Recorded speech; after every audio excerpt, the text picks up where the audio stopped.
Hello, everybody. Welcome to another interesting session of Muskaan, an initiative of Prabha Khaitan Foundation and Education for All Trust, supported by Shree Cement Limited. Prabha Khaitan Foundation is an organization based in Kolkata, founded by late Dr. Prabha Khaitan, dedicated to socio-cultural welfare and humanitarian causes. The Foundation's initiative Muskaan aims at popularizing heritage literature and culture nationwide among children and young adults by weaving it into formal and informal education through various student activities.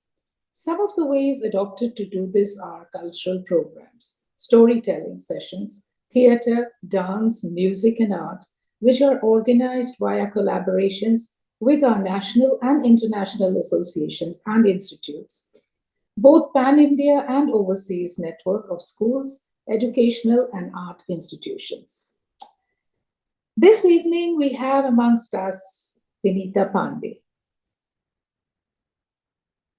an intrepid, relentless wayfarer, blame it on her early army roots, and an incorrigible dreamer is how Vinita describes herself.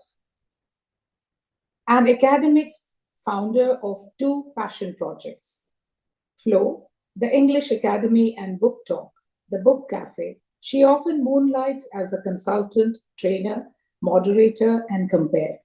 She has been a singer and a radio jockey in her past life and even today, enjoys nothing more than deep conversations over dulcet music and, of course, always coffee. Over to you, Vinita. Thank you so much, Sumitra, for that glowing introduction. And it's an honor to be here today. And I'm so looking forward to this session with, dozens and dozens of these kids from Delhi and I think outside Delhi as well. I can't wait to start. So, yes, I see a familiar face. Hey, she's only one person that I recognize. She used to be a part of my academy earlier. And a very warm good evening to all the kids present here.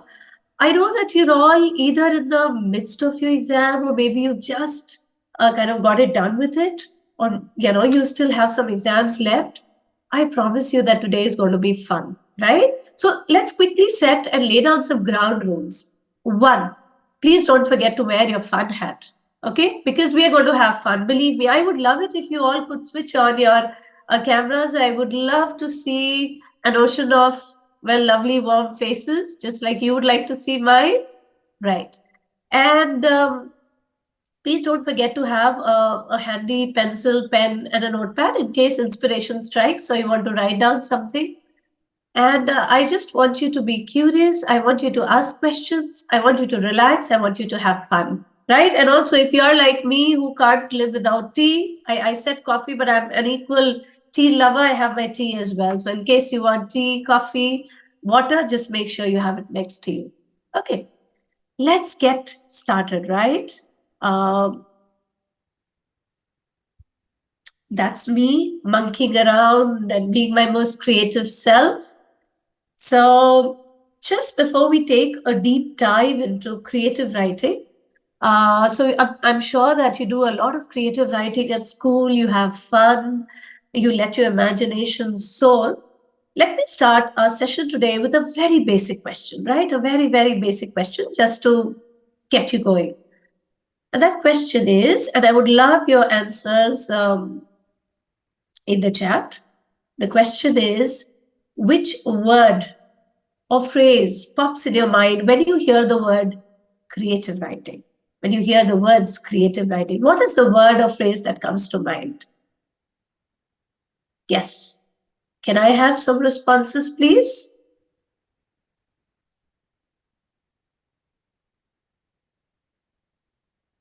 And okay.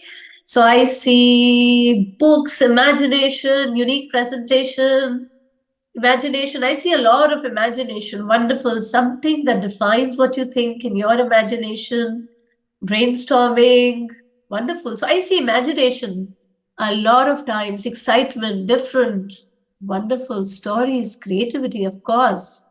And I see, excited. Wonderful. Thank you so much for your responses.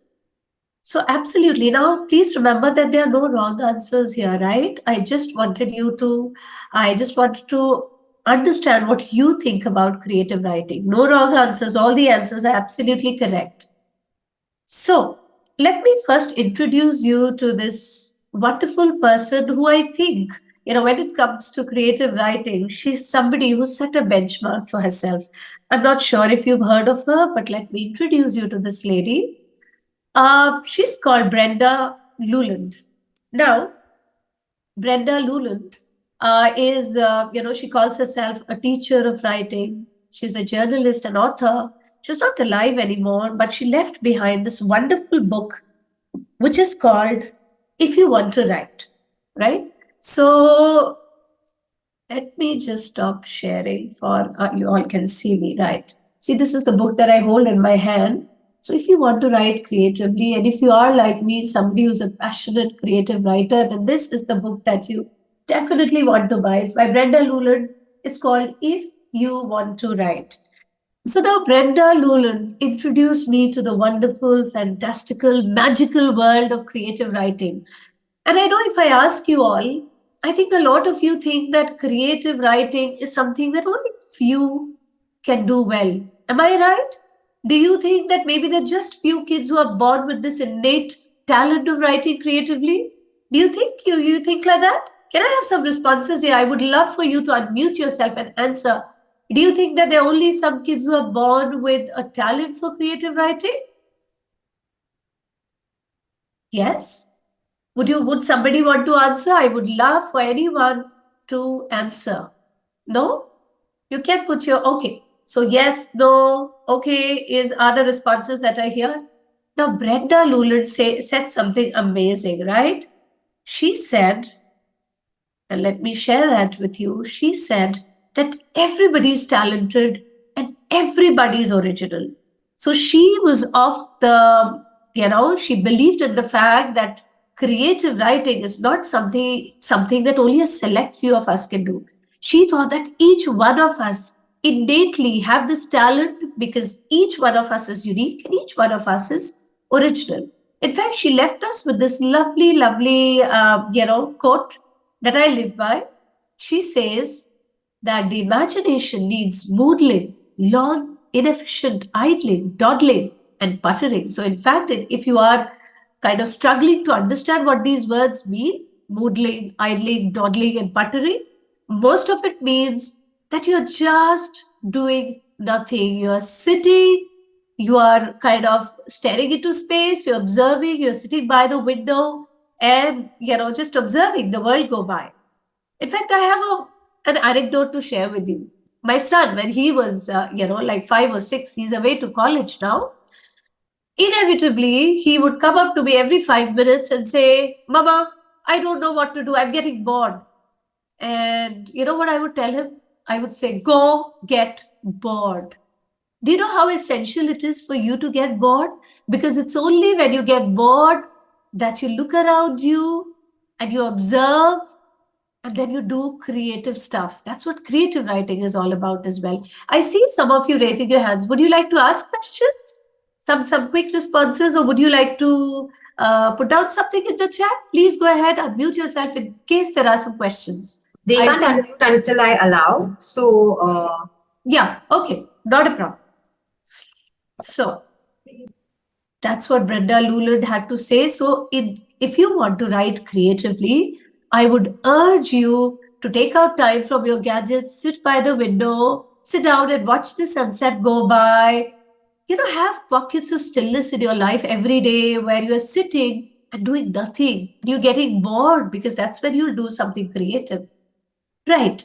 Now, we all know that everybody's talented, everybody's original, and everybody can do a lot of creative stuff, right? Now, creative writing is definitely a superpower, but it's a superpower that has to be learned, polished, honed, and you have to be at it every single day, right? It's not something that you get up one day and you think, okay, today is the day I'm going to work on my creative writing. It's something that you have to be at every single day. You have to hone it and polish it and be at it. Now, just before I share some tools and tips and tricks for you to write more creatively, I want to share another anecdote with you. So, I'm sure you've all heard of Van Gogh. Have you heard of Van Gogh, the famous Dutch painter? I'm sure you have, right? So, Van Gogh, yeah, I see a lot of guesses. Van Gogh was one of the most famous painters the world ever had.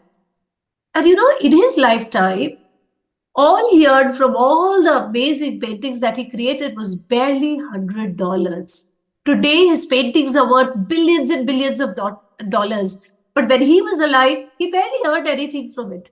In fact, he did get a lot of fame and recognition as well. But you know why he painted?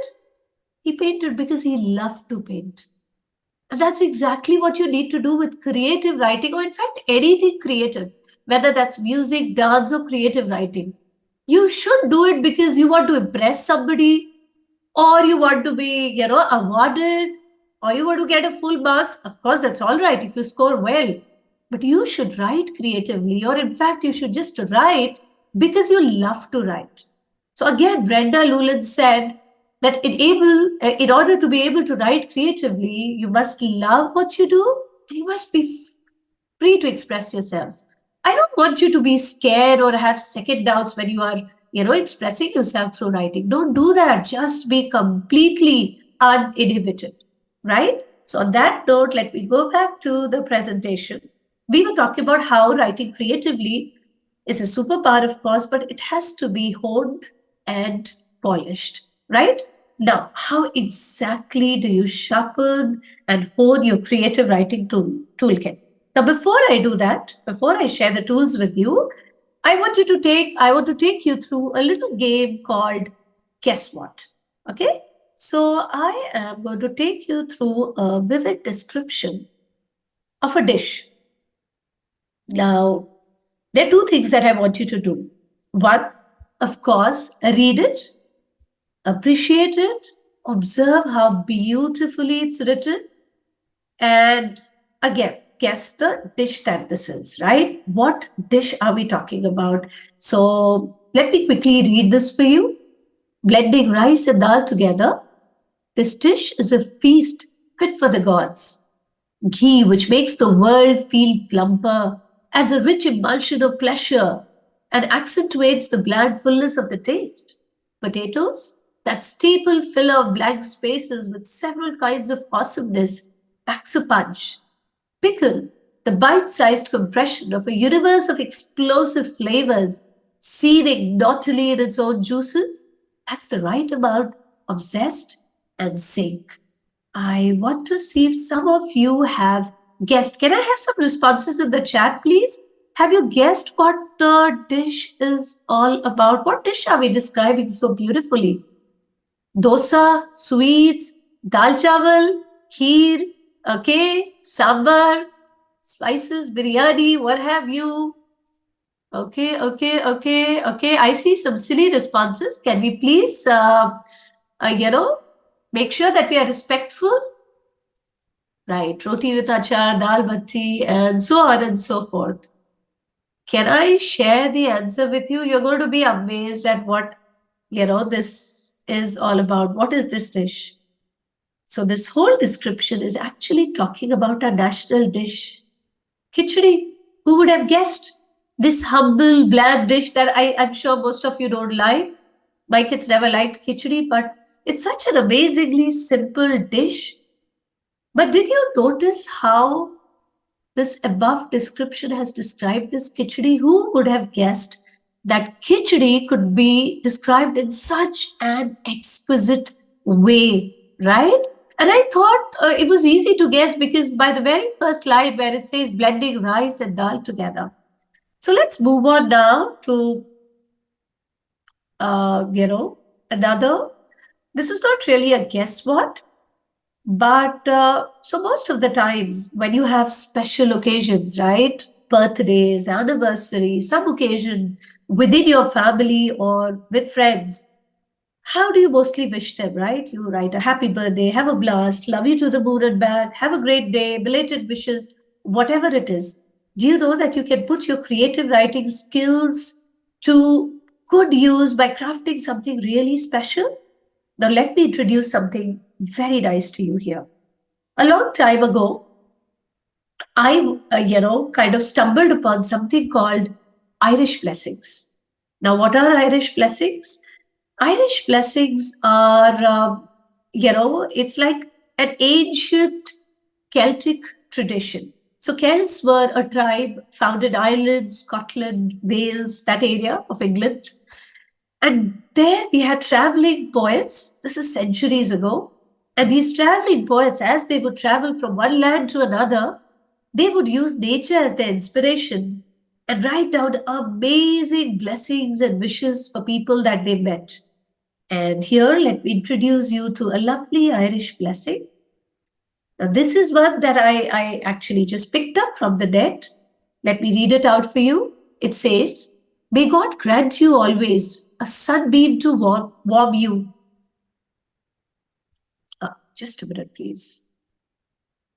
"A moonbeam to charm you, a sheltering angel so nothing can harm you, laughter to cheer you, faithful friends near you, and whenever you pray, heaven to hear you."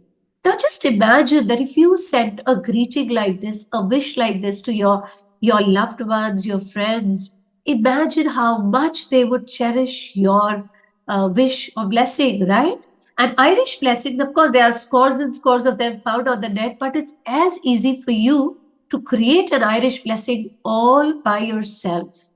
So next time you want to wish somebody, make sure you use an Irish blessing, or best still, craft one yourself. So, okay, we go back to the game of guess what. Now here, I'm sure it's very easy for you. This is Sam. Let me introduce Sam to you. Now, Sam is feeling a certain emotion.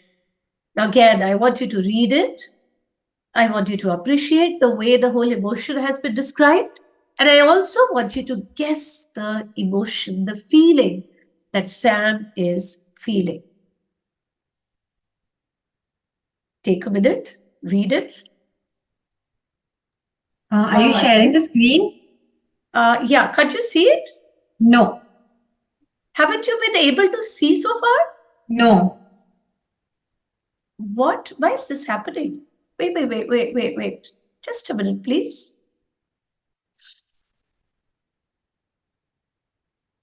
Okay, I'm so sorry. Right, can you see it now? Yes. Oh, I am so sorry. In fact, let me take you through the entire quickly. Let's just take you through the presentation. So yeah, let's just move on from here.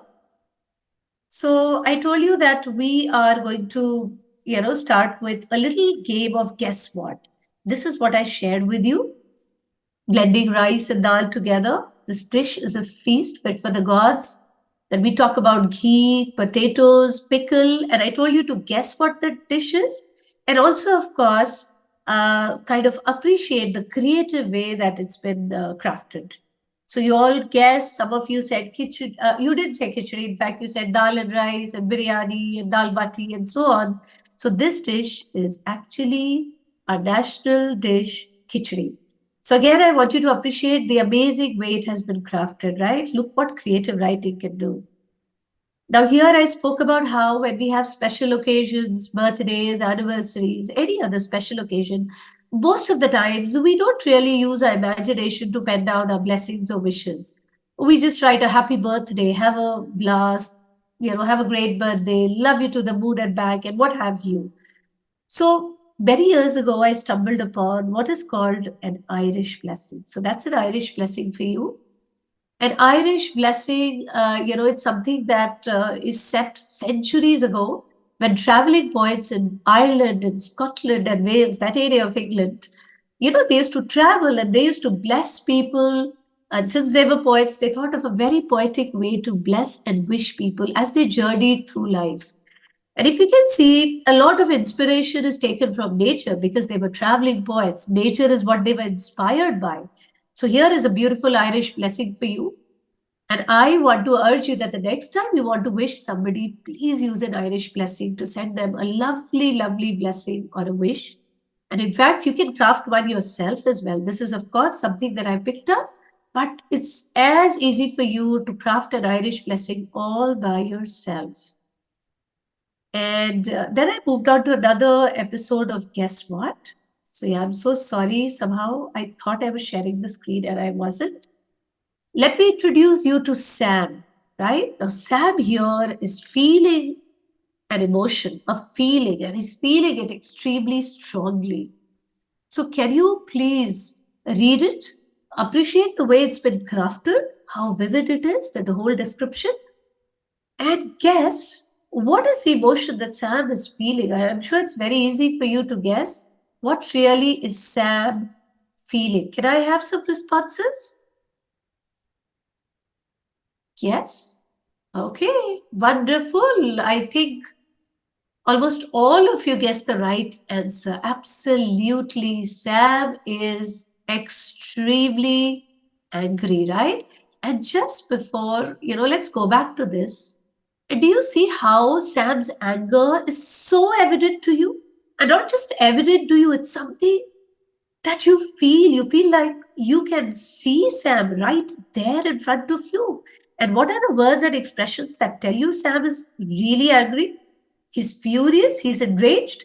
The flared nostrils, the clenched jaw, the hot flushed cheeks, the grotesque mask that his face is contorted into, the veins popping out, is all ready to explode.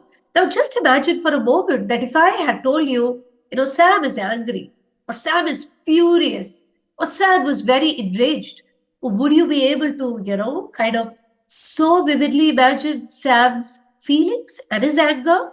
Absolutely not. And this is the power of creative writing. Let me now introduce Sabrina to you. Now, Sabrina is a girl, is a lovely young girl, and she's also feeling a certain feeling.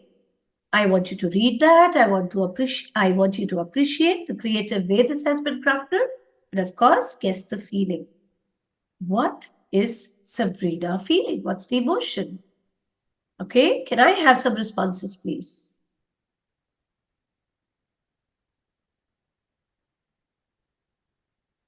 Okay, right. Not too difficult to guess, right? Now, why was it so easy for us to guess that Sabrina is extremely happy, right? She's on cloud nine, she's in seventh heaven. And of course, we could have said that Sabrina is elated, she's delighted. But imagine that if you creatively craft how exactly happy Sabrina is, look at the difference that it makes, right? So what are the words and expressions that show us that Sabrina is indeed so happy? The fact that Sabrina hopped, right? You'll not hop unless you're happy and excited or looking forward to something.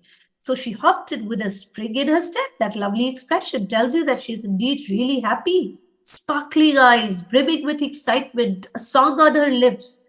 She felt like she was floating on a gossamer cloud. The fact that she just couldn't stop grinning like a Cheshire cat. All these words and expressions tell you that Sabrina is so, so, so happy, right? Now, let me stop sharing for a moment and, ask you all something. You all saw several examples of how creative writing can make all the difference, isn't it? Imagine, right, from describing a bland, simple dish like khichdi to describing Sabrina's happiness, to describing Sam's anger, right, or to crafting a birthday or an anniversary message or wish for somebody. Do you see how writing creatively makes all the difference? Now, when I started our session today, I introduced you to Brenda Luland. You remember? I told you that this is a book that if you can, please try and order one for yourself. It's called If You Want to Write by Brenda Luland, right? And there are a lot of tips and tricks for creative writing where she tells you that just like Van Gogh, the amazing painter that he was, Don't try it because you want to impress your teacher. Don't try it because you want to score very good marks. Don't try it because you're looking at awards and recognition. Write because you want to. Write because you love writing. Okay? Remember all those things. And now I want to introduce another great person to you. Now, if you ever join up for any creative writing program, you know who's the first person they will talk to you about? Maybe Brenda Lulin, but another really famous man who changed the way the world writes. Let me introduce that man to you. Now, this man was, and I know Ashi remembers when she was with me at the academy, and this man is Anton Chekhov, right? Now, Anton Chekhov was a Russian playwright, and he is one of the world's most famous short story writers. He gave the world the best tip and the best trick for creative writing, for writing creatively. Now, I know you are wondering, what really is the tip? Now, I want you to look at that quote that Anton Chekhov, wrote down, and I want you to try and decode it because the answer is in that quote. I want you to try and decipher that quote. So Anton Chekhov said, "Don't tell me the moon is shining.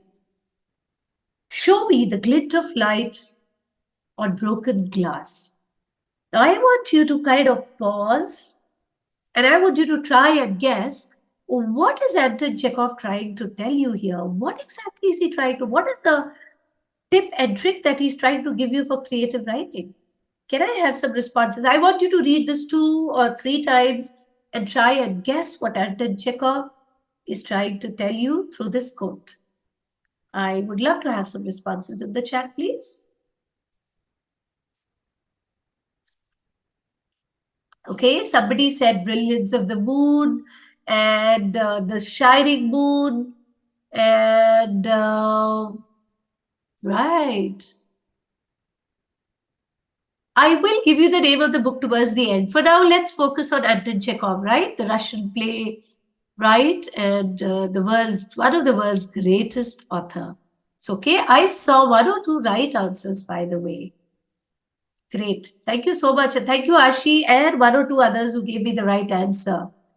So the right answer is, and just before I kind of reveal the answer to you, have all of you, when you were in prep, nursery, when you were in these classes, class 1 and 2, do you remember playing this game called show and tell? Do you remember your teachers would tell you to describe a pen or describe a glass or describe a ball or just about anything? Do you remember? You would hold maybe an apple in your hand, you talk about the color, you talk about the texture, you talk about its uses. Do you remember that? Show and tell. Now, let me give you almost a similar tip, except that it's slightly different. Remember show and tell, and you'll remember this tip that Anton Chekhov gave you. This is called show, don't tell. Not show and tell, but show, don't tell.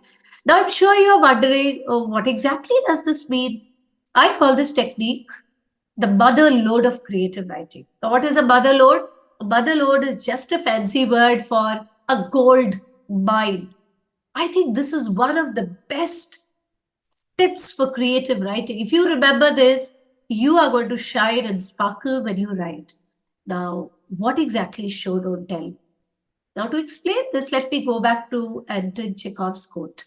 I want you to read that again and tell me, what do you think Anton Chekhov means when he says, show, don't tell? What is he saying here? He says, don't tell me the moon is shining. Show me the glint of light on broken glass.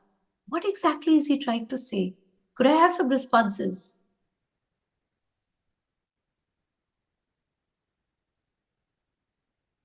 Lovely, Anya. Anya Singhania, well done. And that's a really, really lovely, wonderful, Anya. Absolutely a different approach to writing. But what exactly is that approach? Express your feeling. Well done. Can I have some more of you pen down your responses, please? Well done. express your feelings. Absolutely. So let me share some, one or two examples to better explain what he meant, and then we'll come back to this quote again. Show, don't tell is the technique. And here, let me take you through this really dirty, as you can see, as dirty as a pigsty, filthy, run-down house and room. Now imagine that if you are telling somebody, what will you say? You'll say the house was run down and dirty. Now if you use the telling technique in your writing, nobody is going to be able to paint a picture. Nobody will imagine what you're telling them, right? Because you're telling them. You're not really showing them. Now imagine that if you were showing the same thing, how would you do that? You would say, the flowers in the front garden were long dead. The grass was knee-high and the paint was flaking from the window frames. As she pushed open the front door, a rotten smell hit her. There were patches of damp mold creeping up the walls. The floorboards were uneven and creaky. Do you see the difference? Do you see the stark difference? Imagine, and do you also realize, children, that a lot of you use telling and not showing in your creative writing? Please don't tell, show, right? That's what Anton Chekhov wants to tell you. Show, don't tell. Let me give you another example of how you can use this technique so effectively to create such a magical difference. Now, this is a stunning picture of a night sky. Now, if you were telling, you would just say the night sky was beautiful, or the night sky was mesmerizing, or it was breathtaking. But if you were showing, what would you do? You would go into details and try to picture paint the entire, the vista for us. Now here it says the night sky was black velvet. Do you see how the metaphor has been used so effectively? The stars, like dazzling diamonds, that's a simile for you, shone and sparkled, incandescent pinpricks of light. Look at the lovely words, look at the similes and the metaphors. As the snowflakes twirled and swirled like ballerinas. Imagine you're talking about snowflakes twirling and swirling like ballerinas. All I could do was surrender to its beauty. Now, do you see the magic, children, of what the show don't tell technique can be and what difference it makes? Again, I would, I'll quickly take you back to Anton Chekhov's quote. And I'm sure now that you read his quote, you will realize what he was saying, right? When he says, don't tell me the moon is shining, show me the glint of light on broken glass. What is he trying to say? He's saying, don't tell me. Please don't tell me that the moon is shining. Show me how the moon is shining. Of course, you can show how the moon is shining by talking about the glint of light on broken glass, or you can talk about the clouds, you can talk about the velvet night sky. You can take so many different approaches to writing. So that was, the show don't tell technique. Like I told you, the gold mine, the mother lode of creative writing, given to us by Anton Chekhov. Now, let me give you 2 or 3 more quick tips, and then we watch a very interesting video. Now, I want you to remember this. What are the ingredients to spice up your writing, right? So just as you use spices to spice up dishes, imagine dishes would be so bland without spices, right? So these are some ingredients to spice up your writing, your creative writing skills. The first is, of course, the show don't tell technique, and we have discussed about that in detail. Make sure that you deploy the show don't tell technique. Make sure you're not telling, showing. You're showing your viewers, you're showing your listeners, you're showing your readers. That's what the greatest authors do, right? The next one is incorporate a multi-sensorial experience. Now, what exactly do I mean by a multi-sensorial experience? Now, children, do you realize that most of you, while you are writing, descriptively, most of you use only one sense. And that sense is your sense of sight. And that's sad, right? You have 4 other senses at your disposal. Why would you not use that? So when you use your sense of sight, you're only talking about what you see. But you have the sense of smell, the sense of sound, the sense of taste, and the sense of touch. Why would you not use that in your writing? So, for example, if I was using the sense of sound, I would talk about the lapping of the waves. I would talk about the rustling of the leaves. I would talk about the distant sirens of the ambulance. I would talk about the tick, tick, tick, the ticking of the clock. If I was talking about smell, I would talk about the freshly baked aroma of cake. Even today, it reminds me of the wonderful cakes my mother whipped up when I was young. I would talk about the salty air. I would talk about the musky scent of old books when I opened the door to maybe an old bookstore. If I talk about taste, I would talk about the sweetness of a luscious, ripe strawberry. I would talk about the richness of a decadent chocolate cake. And do you know, children, that these two senses, the sense of taste and the sense of smell, they are the most powerful senses that you have. Even today, you'll realize that when you smell something, a whiff of a perfume, the aroma of a cake can just trigger memories, can trigger nostalgia. That's because they are the two most powerful senses that you have. And a lot of times you don't use it in your writing. So make sure you're using all these 5 senses that you have at your disposal. And of course, the sense of touch, clammy hands, the tightness of your chest, or the rough feeling of the tree bark as you glide your hands through it. And the last tip that I give you is pepper your writing with figurative language. I'm sure you have learned or are learning so many figures of speech at school, isn't it? Alliteration, metaphor, similes, personification, repetition, anaphora, what have you? Why aren't you using them in your writing? Because your writing is bland. Your writing is bland without all these tips and tricks that I'm taking you through. And now I'll take a moment to share a video with you, right? Now, this video is just a reaffirmation of what we have been discussing so far. So let me take a moment and share that with you. Now, this video is by, again, a teacher of creative writing. She teaches at the University of British Columbia. That's one of the best universities in Canada. She is a Jamaican-born Canadian creative writer, author, and her name is Nalo Hopkinson. So watch, I'm sure you'll love what she has to say about creative writing.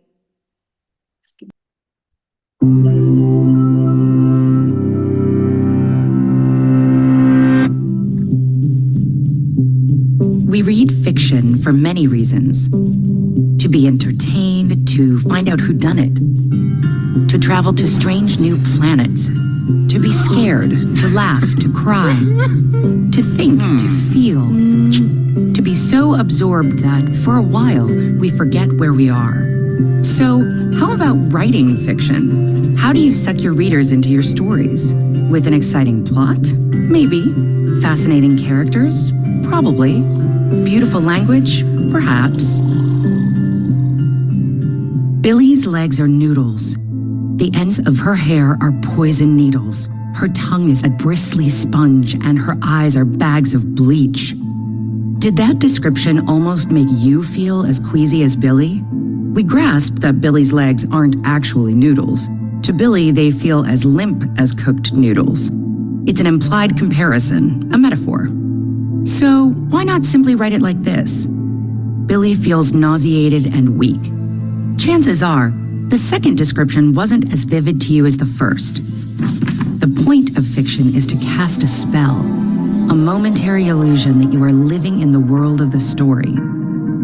Fiction engages the senses, helps us create vivid mental simulacra of the experiences the characters are having. Stage and screen engage some of our senses directly. We see and hear the interactions of the characters and the setting. But with prose fiction, all you have is static symbols on a contrasting background. If you describe the story in matter-of-fact, non-tactile language, the spell risks being a weak one. Your reader may not get much beyond interpreting the squiggles. She will understand what Billy feels like, but she won't feel what Billy feels. She'll be reading, not immersed in the world of the story, discovering the truths of Billy's life at the same time that Billy herself does.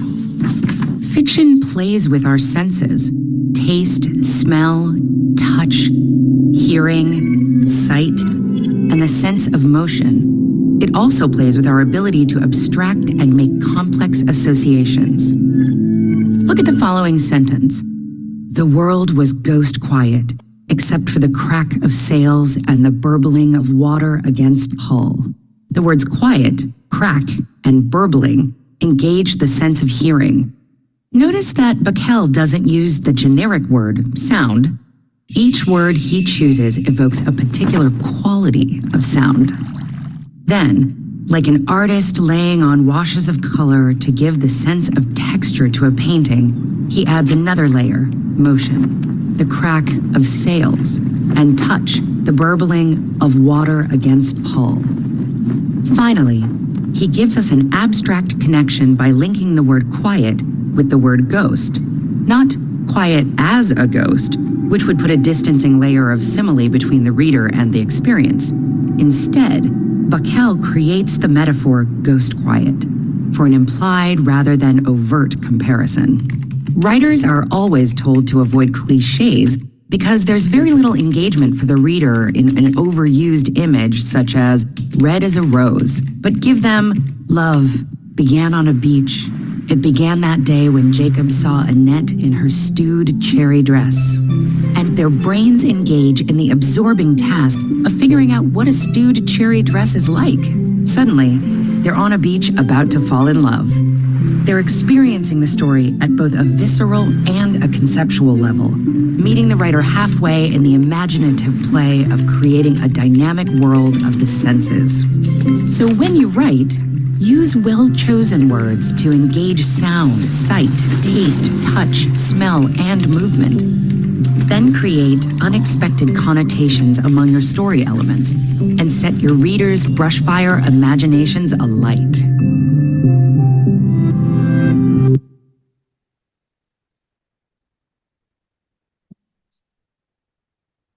So I hope you all enjoyed that video. It was mainly just a whole amalgamation of what we have been learning so far, right? So now it's time for you to pick up those pens, your pencils, and your notepads. Can we have a little writing workout? Are you ready for that? Because we have been learning, we've learned some new tips and tricks, the show don't tell, how to use all our senses to craft a compelling narrative, and of course, using a lot of figurative language. So let me share, some options for you. Right, so let's put your writing muscle to some use. So I want you to craft a crisp, vivid write-up on any one of the images shown. I'm going to show you and I'm going to give you a choice of two images. You can pick any one that you want. So the one on your left, as you can see, is a stunning, stunning vista, a landscape, a picturesque place up in the mountains. And the one on your right is an everyday image of a cup of coffee and a slice of cake. I have a feeling that a lot of you will choose the one on the left, but again, please feel free to choose any image that you want to. Take 2-3 minutes, 4 minutes to craft a compelling narrative, and don't forget to use the show don't tell technique, right? And of course, all the other things that I told you. And make sure you notice every little detail, right? Remember, in creative writing, God is in the details. So every little detail. And don't forget to use all your senses, not just the sense of sight. Don't just write what you see. Imagine what you feel, what you touch, what you taste, what you hear, right? So yes, let's get started, and then maybe Kathy, if it's possible, after 4-5 minutes, is it possible that they could maybe read out, a couple of them could read out their Sure. crafted narratives? Sure. Great. So please, it's 47 by the clock. Please take 3 or 4 minutes, and I would love to hear some of you read out your crafted passages.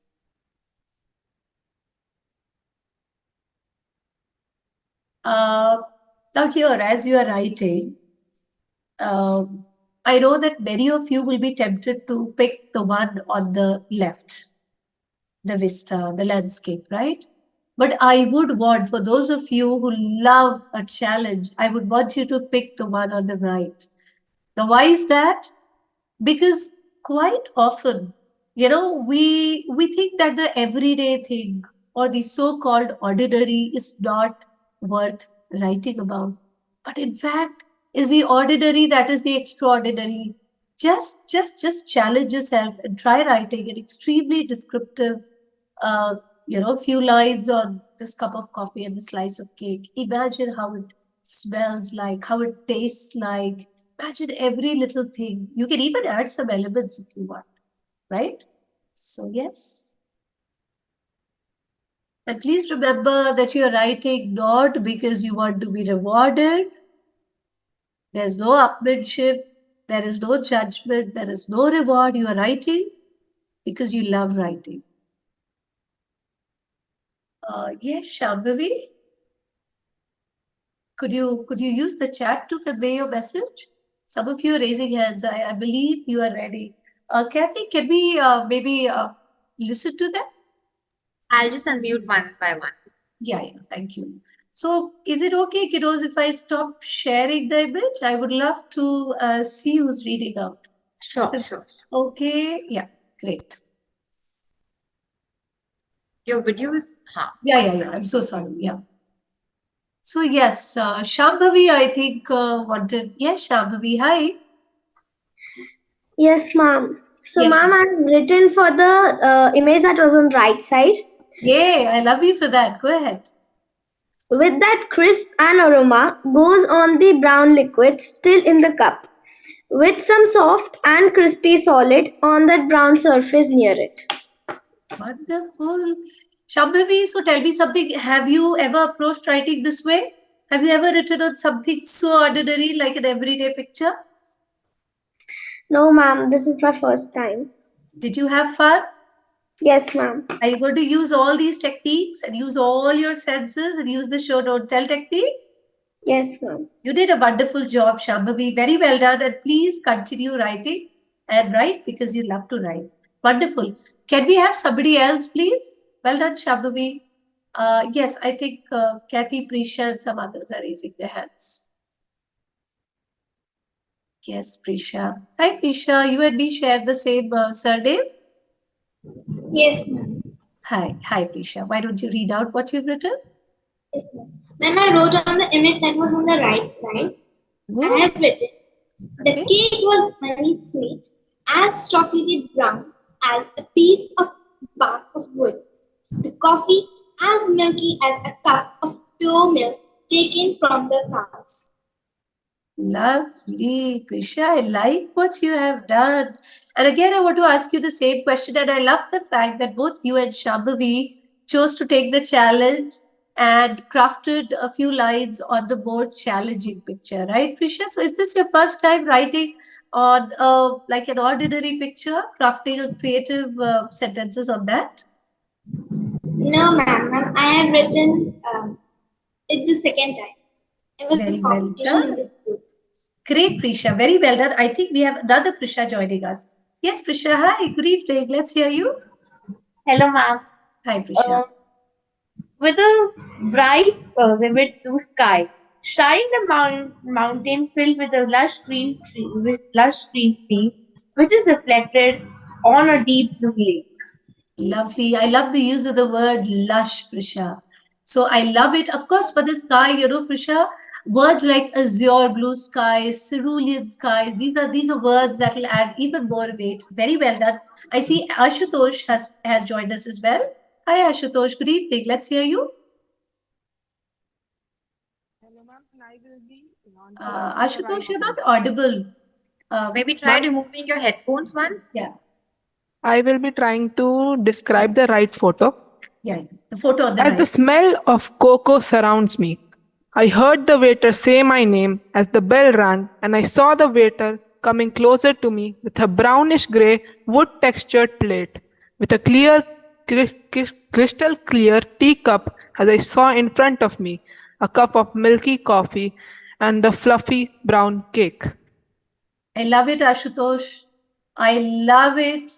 And I'm speechless. I loved what you did. Please, I Thank you, think ma'am. you love creative writing, isn't it? You're already writing with your heart. Well done. So I see Adya Thank you, has ma'am. joined us. Yeah, well done. Adya, let's hear you. Good evening, Adya. I wrote for the picture on the right. Wonderful. The smell of brisk coffee awakens the senses in the morning. It brings a sense of happiness and comfort. The taste of a piece of cake brings back the nostalgia of eating cakes at birthday parties when we were young, fighting for the last piece. I love it. I love how Adya you talking about cake and the feeling of nostalgia, right? And like every time I have a homemade cake, it reminds me of the cakes that my mother would whip up. Well done, Adya. Krishna, good evening to you. Okay, ma'am.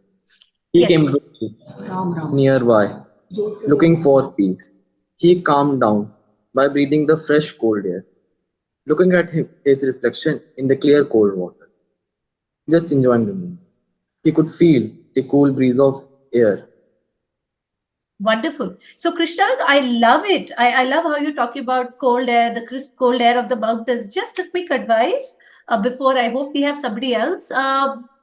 You talking, your sentences sound a little repetitive. So make sure you're not talking only about the cold air, right? Okay, So ma'am. otherwise it'll sound repetitive. But you did a good job. Yes, hi Tarav. Good evening to you.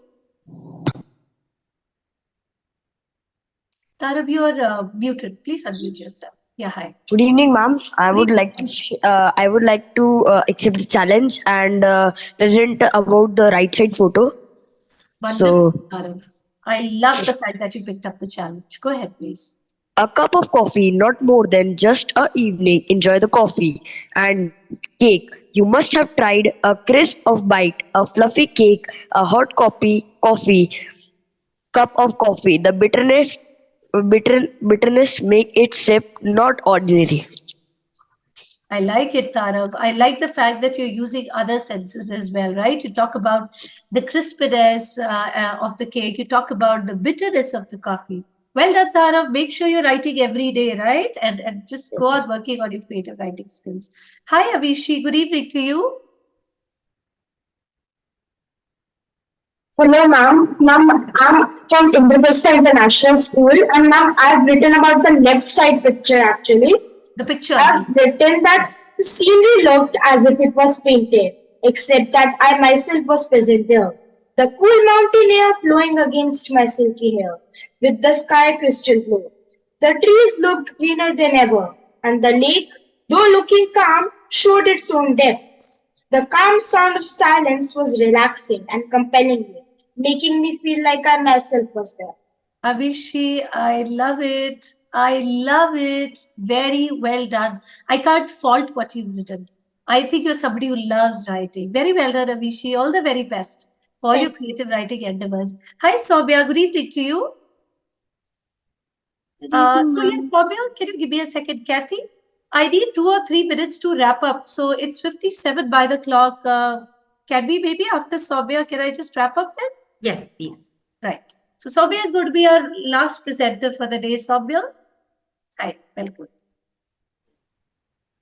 You're muted, Vida. Good evening, ma'am. I chose the picture on the right side. Right. Once I woke up from my soft, comfortable bed, I went downstairs and the mouth-watering smell of fresh hot coffee entered my mouth. I spotted on the counter there was a chocolate mousse cake with chocolate dusted on top. As soon as the cake entered my mouth, it melted. Along with the sweet coffee, it hit just right. No, Soumya, you did a brilliant job. In fact, while you were speaking, I could completely imagine you getting up from your bed and walking towards that fresh piping cup of coffee and then taking a bite of the delicious cake. See, that's what brilliant writing can do. Okay, well done, Soumya. And of course, it's special that you are our last presenter for the day.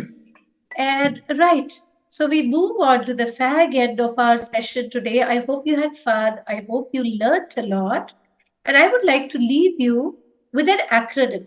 So an acronym is a short form of something. So I'm giving you this acronym so that it's easy for you to remember how to write more creatively and how to polish and hone your creative writing skills. So that's an acronym for you. Very easy to remember. Read, right? So the R in read, of course, means read, read, read. I'm sure, children, there are a lot of bookworms, bibliophiles out here, and you know that there's nothing better than reading to amp up your vocabulary skills, your imagination, so you can write better only when you read more, right? So don't forget to read. The E here stands for everyday moments, the images, pause and observe. And like what I used to tell my son, get bored. So take out those moments every day where you're doing nothing, you're not on your phone, you're not watching the TV, you're actually just sitting and maybe watching the sunset or watch the dawn, or maybe you just gone for a jog or walk. Please take out those everyday moments and observe. The A in read stands for aim to journal. Now, a lot of times children and adults ask me, okay, creative writing, good, you've given us some tips and tricks, but writing every day is so boring. The best way to write every day is to journal, right? So make sure you maintain a journal and write every day, because when you write about happenings in your own life, you would love to write. Pick up a time of the day, maybe at night, when everybody's, you wished good night, sit on your table, switch on the lamp, gather your thoughts and write down whatever you feel like. And a tip for journal writing is write like you talk. So imagine that you're talking to yourself, or imagine that you're talking to a best friend, because that's exactly what your journal is. And the D in read stands for dress up everything you say and write, which means it's time for you to put away all those bland and cliched words and expressions. Leave them on the wayside. Make sure that every time you speak up, every time you write, you're putting something extra out there, right? So when you do all the above, you are definitely going to have a vocabulary that will help you dress up everything you say and write. So with that, I wish each one of you a flourishing, a fantastic creative writing journey. May you create magic, may you cast a spell, may you sprinkle fairy dust wherever you go. And I wish you a lifetime of amazing, amazing writing, right? Keep your creative juices flowing, kiddos. That's me in the Porky Pig style saying, that's all, folks. Goodbye, good evening to all of you. Hi, Sumitra. Hi.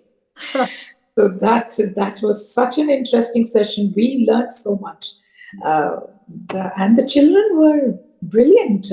How beautifully they followed your your advice, and they came up with very interesting absolutely, I could be prouder. Yes, few lines. Yes, that's right.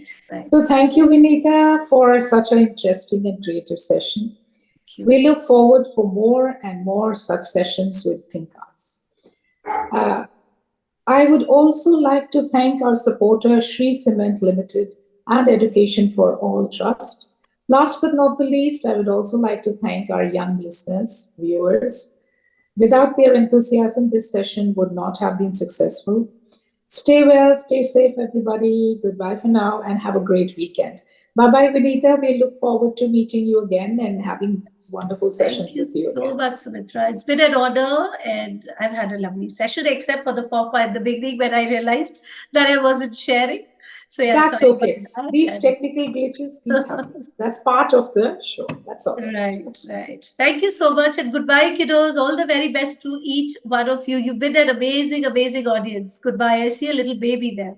Bye, Sumitra. Good evening. Thank you, Kathy and Mansi, for all the support. Thank you. Bye-bye. Bye.